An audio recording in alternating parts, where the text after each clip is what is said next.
तथागत कहते हैं कि आप मुझे न देखिए, हमारे न रहने के बाद मुझे ही चाहने वाले, जानने वाले, मानने वाले लोग आपस में कट पिट के लोग मर जाएंगे और मेरे बताए हुए मार्ग पर चलने वाला कोई नहीं मिलेगा। ये राजा मल्ल की राजधानी है और लिच्छवी की जो राजा मल्ल था कुश्ती किया करता था, जो लिच्छवी था वो भेदी बाढ़ चलाया करता था।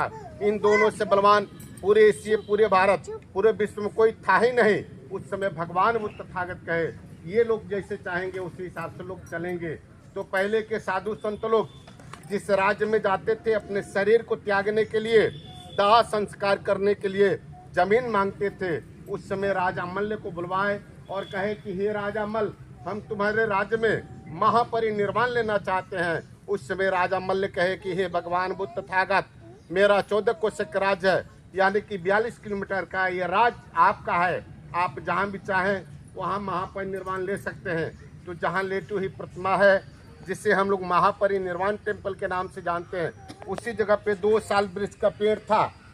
पहले पूरा सालवन था, उन दोनों पेड़ का आकार एकदम सीधा था, एक उत्तर और एक दक्षिण।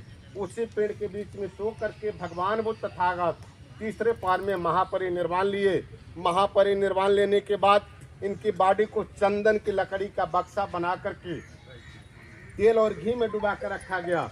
उस जमाने में किसी लेप्स या बर्फ का प्रयोग नहीं था, धूप अगरबत्ती भी जला के रखा गया इसलिए ताकि इनके शरीर और बॉडी से कोई बदबू और गंध न आए। उस समय कुछ लोग कह रहे थे साधु संत को जलाया जाता है, कुछ लोग कह रहे थे दफनाया जाता है, कुछ लोग कह रहे थे नहीं इनको दहलाया जाता है। उस समय राजा मल्ल ने द्रोण नाम के व्यक्ति से पूछे हे ब्राह्मण, इनकी दाह संस्कार कैसे की जाएगी? तो उस समय जो द्रोण नाम के व्यक्ति थे वो बताए कि भगवान बुद्ध तथागत चक्रवर्ती राजा थे, इनकी दाह संस्कार चक्रवर्ती राजा की जैसी होनी चाहिए। फिर उस जमाने में हाथी, घोड़ा, बाजा, बेंजू जो भी कुछ मिला सभी को इकट्ठा किए। इकट्ठा करने के बाद इस जगह पे लोग लेकर के आए जिसका फर्स्ट नाम आदहन चैत्य है। आदहन चैत्य स्मशान घाट को ही बोला जाता है। बौद्धिस्ट में अगरबत्ती और मोमबत्ती से ही बॉडी को पराग लगाई जाती है। पूरी अच्छी तरह से लकड़ी को सजा दिए। सजाने के बाद भगवान बुद्ध तथागत की बॉडी को 500 मीटर कपड़े से, चिवर वाली कपड़े से इनकी बॉडी को लपेट करके रखा गया था।